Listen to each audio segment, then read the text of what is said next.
You know, what if I told you that a single, simple way of thinking could completely change the entire direction of your life? It sounds dramatic, I know, but that's the powerful idea we're going to unpack today, and it's all based on the groundbreaking work of psychologist Carol Dweck. So let me ask you this, right off the bat. What's the real secret to success? Is it just raw, natural talent, something you're born with?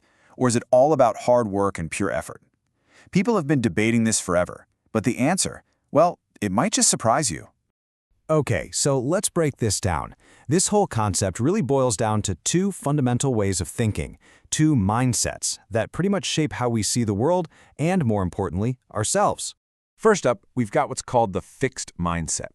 Now, this is the belief that your qualities, like your intelligence or your artistic talent, are basically carved in stone. You've got a certain amount, and that's it. That's your deal for life. But then there's the growth mindset. And this is the complete opposite. It's the belief that your basic abilities can be developed, that they can grow through dedication and hard work. Your potential isn't some fixed point you're stuck at. It's really just the starting line. Now, here's where it gets really interesting, how these two mindsets handle life's biggest hurdles. For someone with a fixed mindset, failure is just devastating. It feels like final proof that they just don't have what it takes. But for the growth mindset, challenges are actually opportunities. I mean, think about Michael Jordan. He was famously cut from his high school basketball team. A fixed mindset would have just said, well, I guess I'm not good enough, and quit. But he saw it as a sign to work harder than anyone else. That, right there, is the growth mindset in action. All right, get ready because this next section is where we really start to challenge some of those beliefs you might have held your whole life. Think of this as the red pill part of our journey today. We're about to look behind the curtain at what's actually true about human potential. So here's a really common belief in our culture. You're either smart or you're not, right? That your IQ is this magic number that defines your intellectual ceiling for life. Sound familiar to anyone? Well, here's the reality check. The message from all this research, which is backed by actual neuroscience, is that our brains are not fixed at all.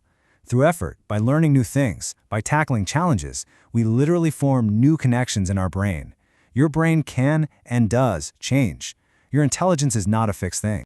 And here's another big one we're taught from a young age. Failure is the end. It's a sign to stop. It's proof that we just aren't good enough. It feels like this total crushing defeat. But this message completely reframes that idea. Failure isn't defeat. It's data. It's a lesson. Every single time you stumble, you're getting incredibly valuable information on how to do it better the next time. See? It's not a dead end. It's a stepping stone. And that brings us to a couple of deeper truths here. First, and this is so important, just saying, oh, I have a growth mindset is totally meaningless. It's about what you do when things get hard. It's about your process. And second, you got to know that nobody is 100% one or the other. You might have a growth mindset about your job, but a totally fixed one about, say, your ability to learn a new language. We're all a mix. So this all sounds great in theory, right? But how does it actually play out in our everyday, practical lives?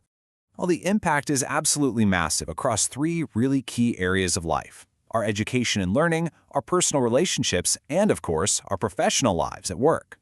And this just illustrates the difference so perfectly.